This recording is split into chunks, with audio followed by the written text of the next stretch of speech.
I cannot even begin to say how stupid I think it is that we attacked Venezuela and kidnapped their president against the Geneva Convention, against legalities, in international law. So here's the thing, right?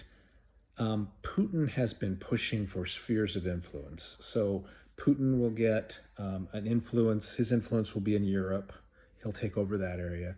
Xi will get to take over the Asian area, right? Taiwan, all the places in there will be his sphere of influence.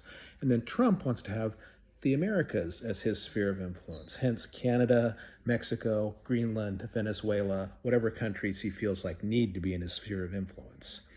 This is highly illegal and highly, highly traitorous.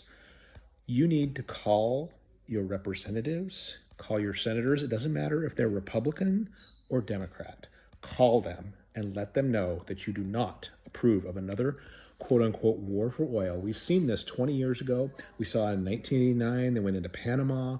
We saw in 1991, they pushed, they pushed Saddam out of Kuwait, which actually worked out pretty well, honestly. I will say that. But then 2001, of course, the attacks happened. And then Bush and Cheney decided that they needed to fabricate some information to go after Iraq and Afghanistan. So there's that, right? Here's another war or military action that's without the consent of Congress. It needs to have congressional approval. That's the War Powers Act.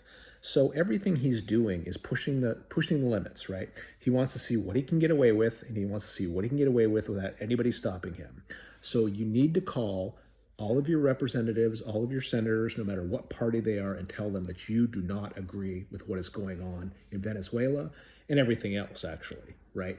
Call them. Now is the time to act, because in a couple of weeks' time, it'll be too late. You need to get on the phone and call them. Write an email.